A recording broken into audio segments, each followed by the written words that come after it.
I knew something in my family was seriously wrong the night I found my baby pictures stuffed inside a plastic grocery bag, in the garage, behind old paint cans, like trash. Not in an album. Not in a drawer. Not in a box labeled memories. A grocery bag. And right next to it, a perfect scrapbook labeled, Our Angel Madison. That wasn't me. That was my little sister. That's when it hit me. They didn't just prefer her. They were trying to erase me. Anyway, my name is Avery Cole. I'm 23 now, and this is how my parents treated my sister like a miracle, and treated me like a factory defect they got stuck with. But let me take you back to the beginning, to the night everything cracked open. I came home late from a double shift. Tired, sweaty, smelling like fries and burnt coffee. Mom was setting up a giant birthday display for Madison. Balloons, banners, cupcakes, wedding-sized, for her 17th. I said, wow, went all out this year. Mom didn't look at me. Didn't nod. Just kept adjusting balloons like I wasn't there. Dad walked by with gift bags. Didn't greet me. Stepped around me like furniture. Then Madison walked in. Perfect hair, nails, outfit she didn't pay for. She smirked. Avery, don't stand too close. Mom doesn't want you in the pictures this time. I laughed, thinking she joked. Mom finally spoke. She's right. These are special photos. Try not to be in the background. Not even in the background. Oh, I muttered. Because I ruined the aesthetic? Mom sighed. Sweetheart, Madison just photographs better. Photographs better, like I was defective hardware. I walked to the kitchen, grabbed water with shaking hands. That's when I overheard it. Dad, just make sure Avery doesn't start drama tonight. Mom, she won't. She knows her place.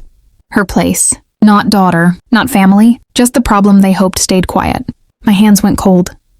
Something pulled me toward the garage. That's where I found it. My baby pictures in a trash bag. Bent, dusty, some stepped on, and the gorgeous scrapbook beside it. Gold lettering, glitter, ribbons, celebrating every breath my sister took. A baby tooth, a lock of hair, her hospital bracelet, and at the bottom, a letter. Congratulations on your miracle, baby Madison. We know how much you prayed for her. Every child after a loss is a blessing. Loss? What loss? My stomach dropped. What were they talking about? What loss? And why did it sound like I came before Madison? Like I wasn't the miracle. I was the mistake. And what I found next made everything darker. Everything inside me froze the moment I read that letter. A loss, a miracle baby, a blessing after grief. And suddenly every cold stare, every ignored birthday, every don't stand in the pictures moment clicked together like a sick puzzle finally making sense. I wasn't the miracle child. I was the kid before the miracle. The one they never wanted. The one who survived when, no, I needed answers, not guesses. I walked inside, heart punching my ribs. Madison was posing in front of the balloons, lips pouting like she was auditioning for a magazine. Mom was fixing her hair like prepping royalty. I said, what loss were you talking about? Mom froze. Dad stopped mid-step. Even Madison paused before smirking. Mom said, Avery, this isn't the time. It is. Dad sighed. Why dig up old stuff? Old stuff? They hid my baby pictures in a trash bag. I held up the letter. Who wrote this? Why is Madison your miracle baby? Madison lit up, sipping her soda like it was entertainment. Mom finally said, before Madison, we lost a baby boy. It destroyed us.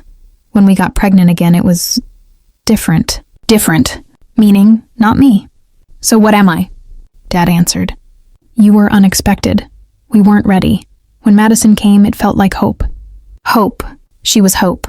I was the blur between loss and blessing. Madison snorted. So you were the draft. I'm the real one. Shut up, Madison. Mom instantly snapped. Don't talk to her like that. Of course. She just called me a draft. She's younger, Mom said. She doesn't mean harm. Oh, she meant every damn word. I wasn't angry anymore. I was done. I went upstairs, packed a small bag, just the trash bag with my pictures. On my way out, Dad said, Where are you going?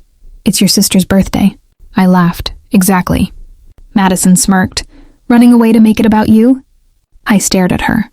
I'm done playing the villain in your princess story. Mom stepped forward. Avery, stop being dramatic. No, for once, I'm being honest. Dad said, Family needs to stick together. You never treated me like family. You treated me like the replacement you lost, until Madison replaced me. Then I left. And here's the thing about leaving. When you stop begging for space in someone's life, you finally see how messed up they really were, and I hadn't even discovered the real secret yet. The one that made everything darker. I didn't go far that night, just drove until the streetlights blurred and the radio cut in and out. But running only works until the adrenaline dies, and mine burned out fast. I parked outside a 24/7 diner, the kind with sticky menus and burnt metal coffee, and stared at the trash bag of baby photos in my passenger seat. My whole childhood in a garbage bag, literal trash, a perfect metaphor. I opened one picture, me, maybe 6 months old, yellow onesie, smiling, a photo normal parents would frame. Mine stepped on it. Why? What did I do wrong? Exist? I sat there until sunrise, then drove back. Not to stay, but to grab my documents and actually leave. But walking toward the front door, something felt off. Too quiet, too still. Then I heard it. Madison laughing upstairs. Not happy laughing, mocking. She was on speaker. Yeah, Avery freaked out. Thank God, she's finally out of the way. Mom says things will be easier now. My stomach dropped. Her friend. So you're getting her room? Madison giggled. Duh. They might turn it into my glam room. My life replaced by ring lights. Anger dragged me inside. You're turning my room into what? Madison shrieked. Mom rushed out. Why are you back? Dad appeared. Avery, calm down. No, tell me why she's celebrating like I'm dead. Madison flipped her hair. Not my fault you made everything miserable. The only miserable thing here is how you're treated like royalty, while I'm treated like a receipt. Mom gasped. Don't disrespect your sister. Stop acting like she's made of crystal. She's not a miracle, she's a manipulator. Mom's face changed, fear, not anger. Avery, you don't understand the situation. What situation? Dad whispered. Not now. That told me everything. Something bigger than favoritism. Something they'd hidden for years. Tell me. Mom shook her head. It's not your burden. My burden? I'm already the family embarrassment. What's worse than that? Madison smirked. Oh, it gets worse. Dad snapped. Madison, enough. I looked at all three. Fear, guilt, something darker. Mom inhaled shakily. Avery, you weren't supposed to know any of this. The truth was meant to protect you. Protect me? From what? There's a reason we treated you differently. A reason we kept you away from things. A reason Madison got more. My heart pounded. What reason? Mom looked away. Dad closed his eyes. Madison smiled like the devil. Then Mom said the words that flipped my entire identity. Avery, you were never supposed to be ours. I froze. My heartbeat actually stalled when Mom said, Avery, you were never supposed to be ours. My brain short-circuited. What the hell does that even mean? Dad stepped forward like he'd explain, but Madison swooped in fast because she loves the spotlight. Arms crossed, head tilted, she said, They weren't supposed to keep you. I snapped. Shut up, Madison. She laughed. I know everything. I've known for years. My stomach twisted. Dad finally spoke. Avery, you weren't planned. When you were born, we just lost your brother. We weren't ready for another baby. We were broken. I clenched my fists. So why throw my baby pictures in the garage? Mom's eyes filled, not with guilt, but fear. Keeping reminders hurt too much. We weren't supposed to get attached. My chest went ice cold. So you punished me for existing? No, Mom whispered.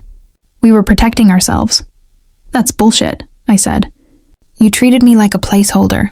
A mistake with a heartbeat. Madison watched like it was a reality show. Dad sighed. There's more. Spit it out. He hesitated.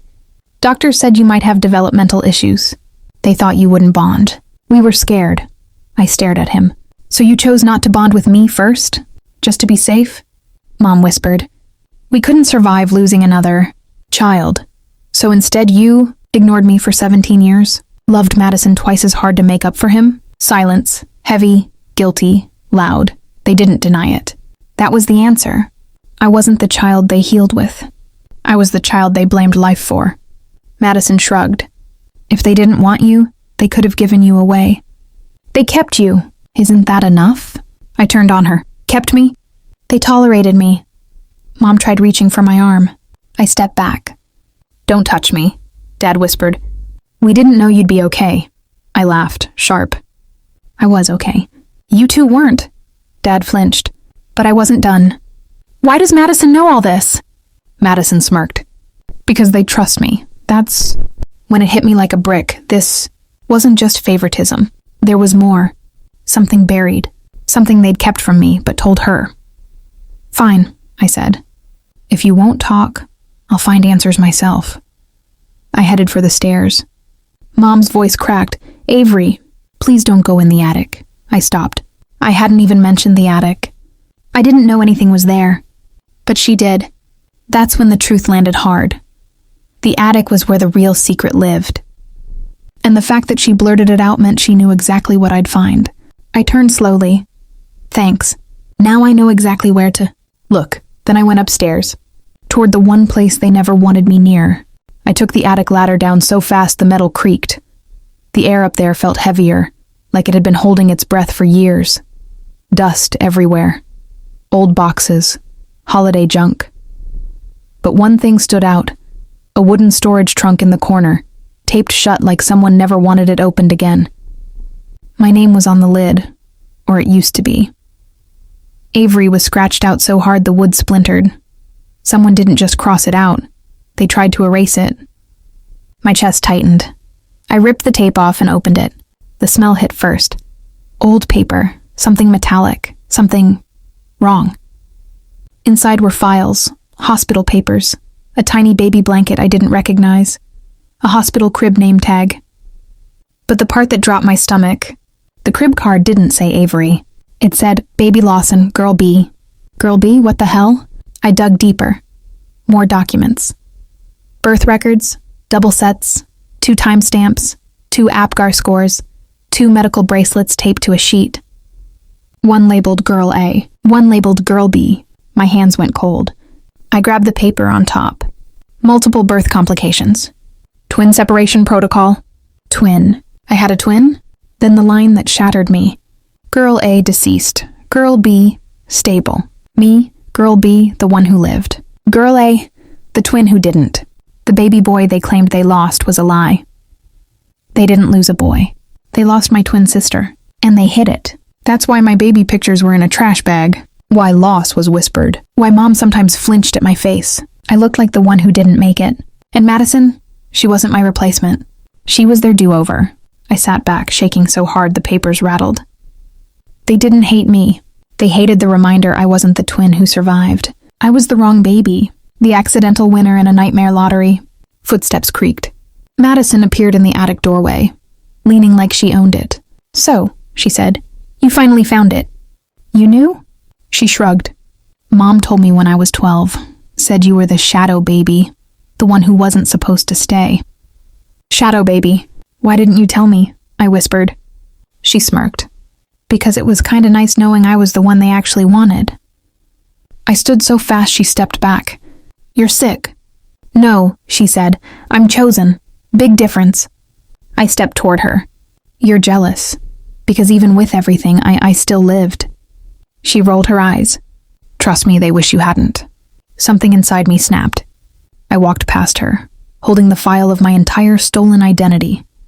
I'm done, I said. Done playing the daughter they tried to erase. Madison called after me. Where are you going? I didn't look back. To tell the truth, to whoever needs to hear it. For the first time in my life, I meant it. I wasn't the shadow anymore. I was the storm coming to burn the whole lie down. I walked downstairs with the folder pressed to my chest like it was radioactive. And honestly, it was. It held the truth they buried, the truth their perfect family stood on. Mom and Dad waited at the bottom of the stairs like they knew Judgment Day was coming. Mom's eyes were red. Dad looked 10 years older. Madison trailed behind me, arms folded, smirk glued on like a parasite. I stopped on the last step and held up the hospital file. Explain. My voice didn't shake. Theirs did. Mom whispered, Avery, please. No, talk. Dad swallowed. When you were born, there were complications. You and your sister. Twin sister, I said. Mom shut her eyes. Yes, twin sister. Girl A and Girl B. Girl A wasn't breathing. They couldn't save her. And I'm Girl B, the one who lived. Mom nodded. You looked just like her. Too much like her. Seeing you reopened the grief. My jaw clenched. So you punished me for looking like a dead baby? Mom gasped, but I didn't care. Dad stepped forward. We weren't trying to hurt you. We were trying to survive. Survive? By pretending I wasn't real? Dumping my childhood in a trash bag? Mom's voice cracked. We were broken. We made mistakes. Mistakes? A mistake is burning dinner, not torturing your living child because she's not the one who died. Madison laughed. Wow, dramatic much? I turned on her. You knew for years.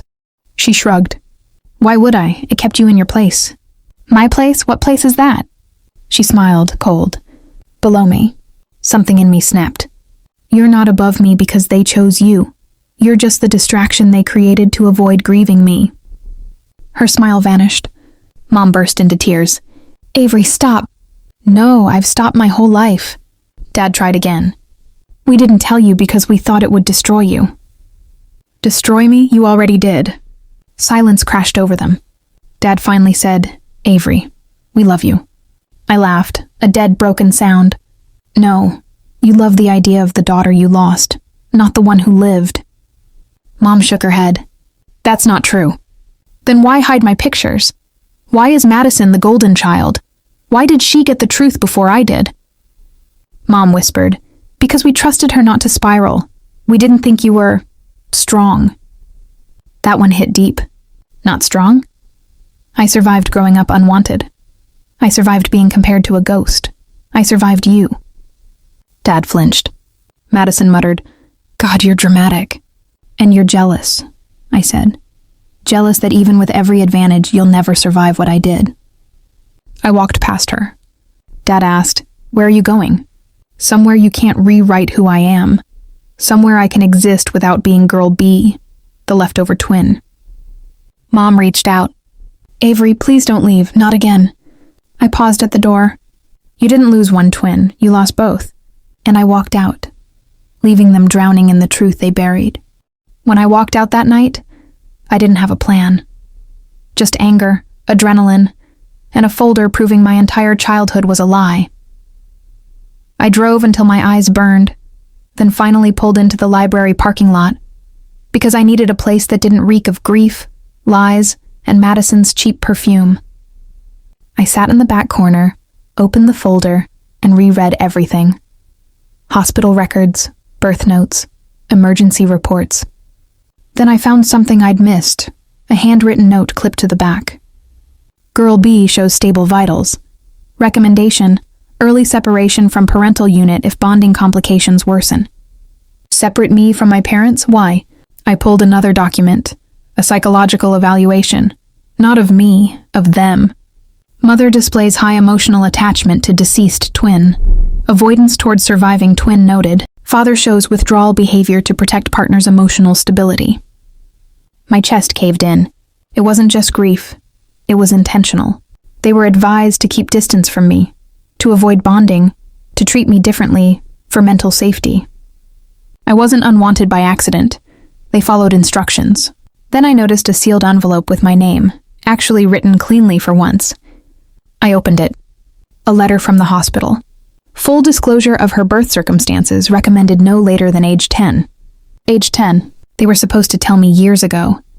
Instead, they buried it and let Madison weaponize the truth like some family heirloom. My hands shook. I wasn't a mistake. I wasn't a ghost version of Girl A. I was a child they were supposed to protect, and they failed at every single thing that mattered. I shoved the documents back into the folder and walked out of the library like the floor was on fire. The cold air hit me, sharp and grounding. For once my anger wasn't confusion, it was clarity. They didn't deserve to tell this story. I did. I pulled out my phone, scrolling through contacts. No one to trust. Until I remembered the one person my parents hated. The one Madison couldn't stand. The only one who ever looked at me like I wasn't invisible. My aunt, I called. She answered on the second ring. Avery, sweetheart, are you okay? My voice cracked.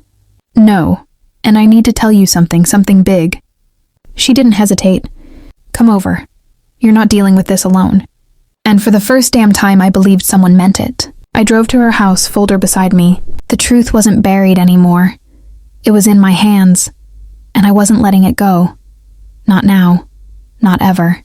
By the time I reached my aunt's house, my head was pounding. She opened the door before I even knocked, like she'd been waiting. "Avery, honey, come in." She hugged me. An actual hug, not the cold tap my mom always gave. My body finally shook from everything I'd held in. She made tea, sat across from me, and said, "Tell me everything." So I did. The attic, the twin, the lies, the trash bag childhood, all of it. She didn't interrupt once. When I finished, she exhaled. I knew this day would come. My stomach dropped. "You knew?" "Not everything," she said, "but enough to know they were hiding something big." "Why didn't you tell me?" "Your parents cut me off. They didn't want me near you after the funeral." My voice cracked. "What funeral?" She hesitated, then chose honesty. "The funeral for your twin." My chest tightened as she continued. "Your mom shattered after the loss, completely. When you came home, she refused to touch you. Not because she didn't care, but because she cared too much. Seeing you felt like losing the baby again." My heart twisted. "Your dad begged me to help," she said. "But your mom couldn't bond with you. She thought loving you meant replacing the one she lost. So they punished me for looking like her," I whispered. "Not on purpose," she said. "But emotionally, yes." I swallowed. "Then why treat Madison like royalty?" "Because she didn't remind them of grief," my aunt said. "She was their clean slate. A clean slate. I was the stain." "And Dad?" I asked. "He was scared of losing your mother. He let her grief run the house, so nobody protected me." Her eyes softened. "I tried. They blocked me the moment I questioned them." I felt numb. Then she grabbed my hands. "Avery, none of this was your fault. You weren't unwanted. You were a baby who deserved love, and they failed." A tear slipped out. She squeezed my hands. "You get to decide who you become now, not them." I said, "I found a letter saying they were supposed to tell me at age 10. Her face hardened. "They were never going to tell you." My voice cracked. "So what do I do now?" She didn't hesitate. "You expose them." My heart jumped. "Expose them?" "Yes. Confront them with the truth they buried. This time they don't get to twist it." Something sharp settled in my chest. Resolve. "Okay," I said. "I'm going back." She stood. "And you're not going alone. I'm coming with you. For the first time in my life." I wasn't walking into the fire alone. My aunt drove us back to my parents' house, the whole ride feeling like a fuse burning toward an explosion. I kept the folder in my lap, gripping it so tight the edges bent. My aunt glanced at me. "Avery, breathe." "I'm fine," I lied. I wasn't. I was a hurricane in human form. When we pulled into the driveway, the porch light flicked on instantly. Of course they were watching. My dad stepped outside first. Mom hovered behind him, pale and jittery. Madison leaned in the doorway like she was watching her favorite drama. I walked up the steps, my aunt beside me. Mom whispered, "Avery, please don't do this." "Do what?" I said. "Tell the truth?" Dad tried softening his voice. "Let's talk calmly." "No," my aunt cut in. "You don't get to control this." Dad stiffened. Mom looked like she might faint. I opened the folder and tossed the crib card labeled Girl B. Mom flinched. "Why was this hidden?" I demanded. Dad swallowed. "We told you." "No, you told me excuses." I threw the next sheet. "Tell her by age 10. 10, I said. "You chose not to tell me." Mom whispered. "We were scared." I was a child who deserved to know why her mother looked at her like a reminder of something awful. My aunt crossed her arms. "You traumatized her because you couldn't handle your grief." Mom shook her head. "We loved her." "No, you loved a dead baby," I said coldly, "and hated me for not being her." Dad looked broken. "Avery, please, you don't get to cry now." Madison scoffed. "God, you're dramatic." My aunt snapped, "Shut your mouth, Madison." Madison blinked. "I didn't do anything." "You knew," I said, "and you weaponized it." She shrugged. "So what? They trusted me?" "They didn't trust you," my aunt said. "They used you as a distraction." Madison's smirk slipped. I turned to my parents. "You didn't just lie. You built my entire childhood on that lie." Mom covered her mouth. Dad whispered, "We never meant to hurt you." Intent doesn't matter, impact does. Silence hit the porch. My aunt squeezed my shoulder. "Avery, say it." I nodded. "You didn't lose one twin," I said. "You lost both, one in the hospital and one in this house." Mom crumbled.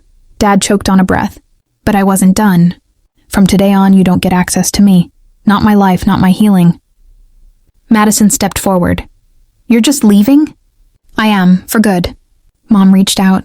"Avery, don't do this." "You did this." I walked off the porch with my aunt beside me, leaving them in the ruins of the truth they buried. For the first time in my life, they weren't in control. I was, and it felt terrifying and perfect. When my aunt drove us away from that house, I didn't look back once.